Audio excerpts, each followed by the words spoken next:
Assalamualaikum warahmatullahi wabarakatuh. Waalaikumsalam warahmatullahi wabarakatuh. Selamat siang anak-anak semua. Selamat siang Ibu. Hari ini perkenalkan, saya Ibu Martia ingin menyampaikan mengenai profil pelajar Pancasila. Nah, karena ini sudah menjelang siang, tadi pagi tenaganya sudah terkuras ya. Lemes Ibu. Ayo kita harus semangat. Oh iya. Ingat lagu Garuda Pancasila? Iya, masih Bu. Oke. Mari kita nyanyikan bersama. Saya hitung 1 sampai 3, kita mulai. Nanti setelah itu baru saya, Bu Martia, akan menyampaikan mengenai profil pelajar Pancasila. Kita mulai menyanyikan lagu Garuda Pancasila.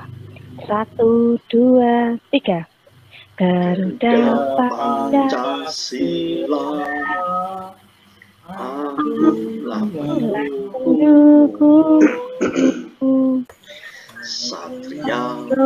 Halo Pak Danang, Setia monitor. bersama untukmu. Pancasila dasar negara, rakyat abdi makmur sentosa, pribadi bangsaku. Ayo maju, maju, ayo maju, maju. Ayo maju, maju. tepuk tangan semua. Alhamdulillah masih ingat ya, itu pada pelajaran waktu sekolah dasar ya Bapak Ibu. Alhamdulillah sudah semangat? Semangat Ibu. Semangat, oke. Saya akan sampaikan apa yang tadi awal kita saya bacakan mengenai profil pelajar Pancasila. Bu Afifah, bisa mendengar suara saya? Kita mulai yuk, Bu. Ya, ini sudah mendengar. Oke, masuk ke materi ya, Ibu. Ya, pada kesempatan kali ini perkenankan saya, Ibu Martia Masari, ingin menyampaikan mengenai profil pelajar Pancasila. Mungkin kata-kata ini Bapak Ibu sudah pernah mendengar ya? Pelajar Pancasila. Kira-kira di benak Bapak Ibu kalau mendengar kata pelajar kok Pancasila, kira-kira terbesit apa Bapak Ibu? Yang terbesit dari kata-kata pelajar Pancasila. Apa ya Bu? Mungkin apa ya Bu apa? Ya? Pelajar Pancasila, setahu saya Pancasila itu 5 sila Bu. Iya. Ya, Oh, setuju semua ya? Berketuhanan Ibu. Ya, apalagi? Ketuhanan itu sila keberapa ya? Sila pertama Ibu. Alhamdulillah kita masih ketuhanan. Kemudian yang kedua? Kemanusiaan yang adil dan beradab. Oke. Seingat. Yang ketiga mungkin Persatuan Indonesia. Oh iya, pintar sekali Bu Afifah, betul sekali. Yang keempat, kerakyatan yang dipimpin. Permusyawaratan perwakilan. Oke. Dan terakhir sila kelima, keadilan sosial bagi seluruh rakyat Indonesia. Oke, tadi kita dari awal sudah menyanyikan lagu Garuda Pancasila berhubungan dengan Pancasila. Sekarang sila-sila Pancasila kita juga alhamdulillah masih ingat semuanya, lancar, lengkap, dan lantang kita menyampaikannya. Nah, pada kesempatan kali ini kita akan masuk ke dalam profil pelajar Pancasila. Sebelumnya, dilansir dalam laman Direktorat Sekolah Dasar Kemendikbud, pelajar Pancasila itu merupakan perwujudan dari pelajar di Indonesia sebagai pelajar sepanjang hayat yang memiliki kompetensi global dan berperilaku sesuai dengan nilai-nilai Pancasila. Tadi sudah kita sebutkan semuanya ya. dari sila pertama sampai sila terakhir. Nah, pelajar Pancasila itu sumbernya memang dari itu, Bapak Ibu. Dari semua itu lalu diterapkan ke pelajar yang ada di Indonesia. Nah, jika nanti ingin melihat lebih lengkapnya, di sini ada alamat yang bisa diakses, gitu Bapak Ibu. Nah, itu di sana akan lebih jelas lagi gamblang seperti apa pelajar Pancasila itu, misalnya pelajar Indonesia dan sebagainya. Kemudian, menurut Bapak Menteri Pendidikan kita, Bapak Menteri Pendidikan dan Kebudayaan, yakni Bapak Nadiem Makarim, sekolah penggerak itu bertujuan untuk menghasilkan profil pelajar Pancasila. Nah, ini kita akan masuk ke materi, Bapak Ibu. Pelajar Pancasila itu yang bagaimana? Pelajar Pancasila itu tidak hanya berprestasi, namun juga unggul dalam iman dan akhlak. Nah, seperti sila Pancasila tadi, ada iman, ada banyak lagi 1 sampai 5. Sehingga mereka akan siap menjadi generasi penerus bangsa yang baik dan berkualitas tentunya. Karena memang tujuan dari pendidikan, terutama sekolah penggerak ini, kita akan menghasilkan siswa-siswi yang berkualitas, pelajar yang berkualitas. Sampai sini mungkin Bapak Ibu ada yang ingin ditanyakan terlebih dahulu sebelum kita lanjut ke materi selanjutnya. Lanjut Ibu, paham Bu? Oke, paham, alhamdulillah. Kita lanjut ke selanjutnya. Bapak Menteri, Bapak Nadiem juga menjelaskan ada 6 komponen dalam profil pelajar Pancasila. Ini tidak lepas dari sila-sila Pancasila tadi, Bapak Ibu, yang isinya yakni beriman, bertakwa kepada Tuhan Yang Maha Esa, serta memiliki akhlak mulia. Kemudian berkebinekaan global, kemudian gotong royong, kemudian mandiri, bernalar kritis, dan kreatif. Nah, jika nanti digambarkan menjadi bagan, kurang lebih akan seperti ini. Ibu, tadi sudah saya sampaikan, pelajar Pancasila. Profil pelajar Pancasila itu memiliki beriman bertakwa kepada Tuhan Yang Maha Esa dan berakhlak mulia, berkebinekaan global, mandiri, bergotong royong, bernalar kritis, dan kreatif. Mungkin sampai sini dulu Bapak Ibu, ada yang ingin ditanyakan? Belum Ibu. Belum ya. Saya lanjutkan lagi ya Bapak Ibu. Slide berikutnya. Kita akan masuk ke penjelasan dari komponen pelajar Pancasila yang pertama. Komponen pelajar Pancasila yang pertama yakni mengenai beriman, bertakwa kepada Tuhan Yang Maha Esa, dan akhlak mulia. Penjabarannya seperti ini Bapak Ibu. Pelajar di Indonesia yang berakhlak mulia adalah pelajar yang berakhlak dalam hubungannya dengan Tuhan Yang Maha Esa. Ia memahami ajaran agama dan kepercayaan, serta menerapkan pemahaman tersebut dalam kehidupannya. Nah, dari ini dulu, beriman bertakwa kepada Tuhan Pancasila, Tuhan Yang Maha Esa, dan berakhlak mulia. Penjabarannya seperti itu. Mungkin bisa dihayati dulu Bapak Ibu. Mungkin ada yang ingin ditanyakan. Tidak ada? Lanjut. Lanjut Ibu. Kuncinya, nah dari kunci dari itu, elemen yang pertama, kuncinya beriman bertakwa pada Tuhan Yang Maha Esa, itu 1, akhlak beragama. Yang kedua, akhlak pribadinya. Yang ketiga, akhlak kepada manusia. Yang keempat, akhlak kepada alam. Dan yang terakhir adalah akhlak bernegara. Nah, mudah-mudahan ini nanti tercapai semuanya ya Bapak Ibu. Saya lanjutkan untuk komponen yang kedua dalam pelajar Pancasila itu berkebinekaan global. Yakni pelajar Indonesia mempertahankan budaya luhur, lokalitas dan identitasnya, dan tetap berpikiran terbuka dalam berinteraksi dengan budaya lain, sehingga menumbuhkan rasa saling menghargai dan kemungkinan terbentuknya budaya baru yang positif dan tidak bertentangan dengan budaya luhur bangsa. Elemen kuncinya apa Bapak Ibu? Elemen kunci dari berkebinekaan global yakni yang pertama, mengenal dan menghargai budaya. Yang kedua, kemampuan berkomunikasi interkultural dalam berinteraksi dengan sesama. Yang ketiga, refleksi dan tanggung jawab terhadap pengalaman kebinekaan. Sampai sini Bapak, Ibu, 1, 2 mengenai komponen pelajar Pancasila ada yang belum jelas atau ingin ditanyakan dulu? 1 sampai 2.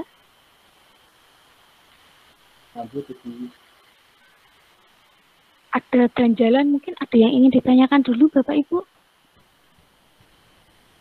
Belum ada. Ada. Belum ada, ini dari awal tidak jelas atau sudah jelas ya? Harapan saya mudah-mudahan tidak ada itu karena sudah jelas gitu Bapak Ibu.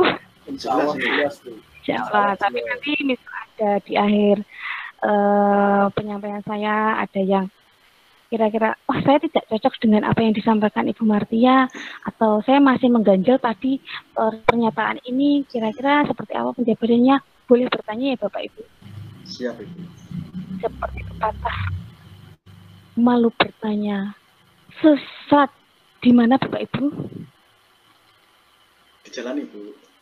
Oh, di jalan, tapi kali ini di pemahaman Bapak Ibu ya, karena kita memahami pelajar Pancasila. Kalau bertanya sesuatu di jalan, nanti kalau kita di jalan. Oke, bisa diterima? Ya, bisa. Oke, ini kita sersan aja ya Bapak Ibu. Sersan, serius tapi santai. Siap Ibu. Lanjut. Yang ketiga, gotong royong. Pelajar Indonesia memiliki kemampuan gotong royong, maksudnya kemampuan untuk melakukan kegiatan secara bersama-sama dengan sukarela agar kegiatan yang dikerjakan berjalan lancar, mudah, dan ringan. Elemennya ada 3 Bapak Ibu. Pertama, kolaborasi. Kedua, kepeduliannya. Yang terakhir adalah berbagi. Lanjut ke komponen keempat, yakni mandiri.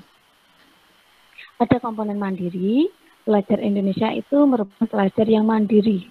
Maksudnya, pelajar yang bertanggung jawab atas proses dan hasil belajarnya. Elemen kuncinya mandiri ada 2, Bapak Ibu. Yakni yang pertama, kesadaran akan diri dan situasi yang dihadapi. Nah, siapa dirinya dan apa yang saat ini dihadapi, itu dia harus sadar. Kemudian yang kedua adalah regulasi diri. Masuk ke elemen kelima, yakni bernalar kritis. Maksud dari pelajar yang bernalar kritis itu mampu secara objektif memproses informasi baik kualitatif maupun kuantitatif, membangun keterkaitan antara berbagai informasi, menganalisis informasi, mengevaluasinya dan menyimpulkannya. Elemen kuncinya yakni bernalar kritis. 1, memperoleh dan memproses informasi dan gagasannya. Yang kedua, menganalisis dan mengevaluasi penalaran. Nah, analisis dan evaluasi. Yang selanjutnya adalah ketiga ini ya, maksudnya bukan keempat. Merefleksikan pemikiran dan proses berpikir. Yang terakhir, mengambil keputusan. Nah, sebelum menginjak ke yang terakhir, komponen ke-6, mungkin ada yang mau ditanyakan dulu? Belum ada pertanyaan lagi? Belum Ibu. Ini ngantuk. Jangan ini. Enggak, Bu. Sudah ya? Ngantuk enggak ini? Enggak, masih kuat. Iya. Lanjut. Terakhir. Untuk komponen yang terakhir yaitu kreatif yang ke-6. Pelajar yang kreatif mampu memodifikasi dan menghasilkan sesuatu yang original, bermakna, bermanfaat dan berdampak. Elemen kuncinya kreatif itu ada 2 Bapak Ibu. Yang pertama menghasilkan gagasan yang orisinal, yang kedua menghasilkan karya dan tindakan yang orisinal. Oke, sampai sini ada yang mau ditanyakan dulu Bapak Ibu? Tanya Ibu Martia. Ya, bagaimana? Tadi kan Bu Martia menjelaskan ada 6 komponen ya Ibu ya? Ya. Nah, dari keenamnya itu, apakah harus ada di pembelajaran nih Bu? Oh, begitu. Oke. Saya jawab dulu nggih, Ibu Afifah ya, Bu ya. Pertanyaannya bagus sekali. Ada 6 komponen dalam profil pelajar Pancasila. Apakah keenam pelajar Pancasila yang tadi Bu Martia sampaikan tuh harus ada semua di sekolah penggerak? Itu Bu pertanyaannya. Oke, saya jawab ya, Ibu Afifah. Terima kasih pertanyaannya. Seperti ini, Bu. Kalau digambarkan bagan bahwa profil pelajar Pancasila itu ada 6. Nah, kalau dikatakan apakah harus ada semuanya, itu kita kembalikan lagi Bapak Ibu. Nah, dengan lingkungan sekitar kita. Tapi harapannya kalau bisa ya 6-6-nya ada. Tuh, dengan upaya kita tentunya, misal kita sebagai guru, bagaimana sebaiknya supaya 6 ini bisa tercapai. Nah, supaya anak pelajar peserta didik kita memang benar-benar memiliki komponen-komponen ini tadi. Nah, bukannya tidak terus saklek, harus ada semua seperti itu. Nah, pembelajaran sekolah penggerak itu intinya itu tidak memaksakan Bapak Ibu, lebih fleksibel. Jadi kita upayakan kalau bisa 6-6-nya itu ada. Kalau mentok kok nggak bisa, ya sudah disesuaikan, kembalikan ke sekolah masing-masing lagi. Yang penting kita sudah berusaha. Begitu Ibu Afifah. Iya Ibu, terima kasih penjelasannya. Saya Ibu. Terima kasih. Nah, ini sebentar saya tunjukkan ada peta jalan Bapak Ibu. Oh, iya, Peta iya. jalan ini tadi akan bisa kita lihat ketika kita sudah mendapat materi yang 1-6 tadi saya jelaskan. Nah, peta jalan itu seperti ini kurang lebih ya Bapak Ibu. Sekarang misalnya penerapan sekolah penggerak. 3 bulan lagi misalnya kita mengamati kendala yang ada. 6 bulan kemudian ke depannya itu cari solusi karena tadi ketemu kendala-kendala. Nah, 1 tahun alhamdulillah usaha kita mudah-mudahan berhasil untuk mengatasi segala tantangan itu tadi. Nah, jika nanti ada kendala Bapak Ibu, nanti saya bisa bagikan link-link ini untuk Bapak Ibu pelajari lebih lanjut. Iya Pak Danang, tadi kayak sepertinya ada yang ingin ditanyakan? Iya, tadi sudah dijelaskan di atas Bu, tapi ini saya bertanya yang lain Ibu, tentang peta jalan. Tadi saya mau bertanya sudah dijawab oleh Bu Marta. Tadi pertanyaan saya sudah terwakili oleh Bu Afifah. Ini pertanyaan saya yang terakhir ini aja Ibu, yang tentang peta jalan Ibu. Bolehkah sebagai guru untuk mewujudkan pelajar Pancasila di sekolah, pelajar Pancasila di sekolah itu di sekolah penggerak dibuat tidak sama dengan yang dicontohkan Ibu Martia, boleh enggak itu Ibu? Oke Pak Danang, terima kasih pertanyaannya, bagus sekali. Ini hanya contoh Pak Danang.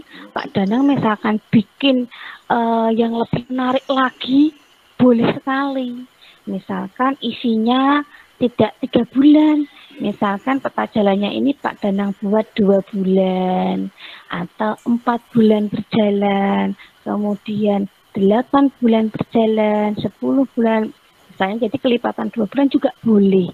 Jadi dikembalikan ke sekolah kita masing-masing. Nah, kebetulan ini kalau sekolah saya SMK Negeri 2 Purwodadi ini biasanya bisa diamati setelah 3 bulan berjalan. Begitu Pak Danang, bisa diterima? Bisa Ibu, bisa. Oke, terima kasih. Jadi boleh dibuat berbeda, boleh durasi waktunya juga boleh disesuaikan dengan sekolah yang lain. Mungkin ada lagi yang ingin bertanya? Saya Bu, Oh iya Pak Saiful ya. Apakah urutan komponen pelajar Pancasila harus selalu dituliskan secara berurutan? Oh, berarti ini tadi ya Pak Saiful ya? Mengenai pelajar Pancasila ada 6, apakah harus berurutan? Urutannya tadi pertama kan beriman, bertakwa, kedua berkebinekaan, ketiga bergotong royong, mandiri, dan Tidak harus. Nah, menurut saya pribadi tidak harus. Yang penting kita sudah berusaha. Kalau bisa 6-6-nya bisa terlaksana, itu sudah sangat alhamdulillah sekali. Jadi intinya dibuat fleksibel saja, disesuaikan dengan sekolahnya saja. Mantan nggih Pak Saiful, mungkin ada yang mau ditanyakan lagi Pak Saiful? Atau mungkin ada atau belum puas Bu, jawabannya seperti itu, saya belum puas, kan seperti itu. Sampun Ibu. Sudah semuanya?